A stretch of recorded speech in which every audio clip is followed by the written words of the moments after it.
This cover looks like so much fun. In the actual book, they're riding the slide off of a broken bridge to their possible deaths, but it still looks like fun. Argofunk Book Review, Argofunk Book Review. Part 1. Everyone is invited to a harvest festival in the kingdom of Snoob. Anna is super excited to go, although the only map to Snoob is pretty sketchy.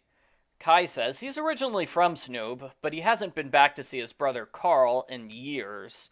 Anna insists that he comes along. They stop at Wandering Oakens to get welcoming gifts. Elsa gets a shepherd's horn, while Anna is confused by a strange device known as a paper clip. What a weird thing. Does anyone handle that much paper in windy areas? They go across the Goofin Gorge Bridge, which starts to collapse. Elsa makes an ice slide to save everyone. The picture of Sven on the slide kinda disturbed me. He's half off the slide, lying on his back with his legs sticking up in the air. I hope he's okay. Part 2. Elsa and Kristoff land on a different side of the gorge from the others. The two groups go on alone, because Anna and Kristoff have a standing agreement not to look for each other if they're separated.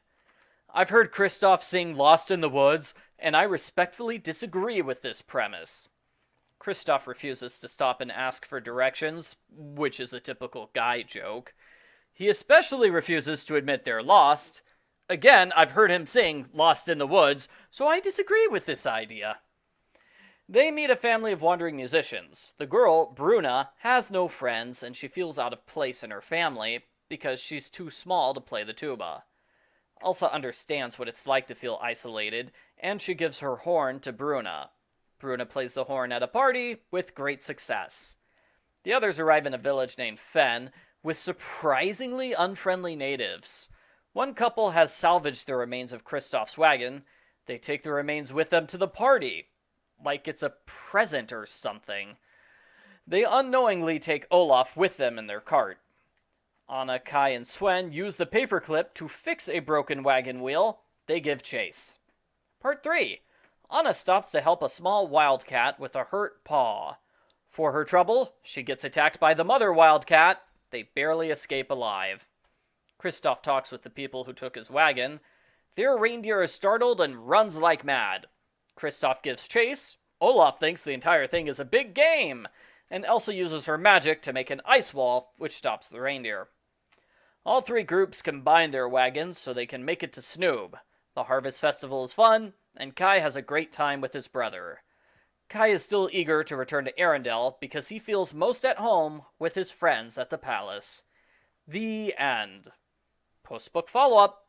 The humor in this book is pretty good, especially the Olaf jokes. They sound like jokes Olaf would say in the movies. Not to rag on the Anna and Elsa series, but it gets a lot of complaints that the characters don't sound like their movie counterparts.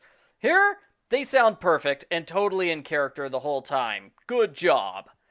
I'm not a huge fan of the art style in this book, which reminds me of Legend of Zelda: Wind Waker. It's well done, but my personal preference is art that looks more like the movie.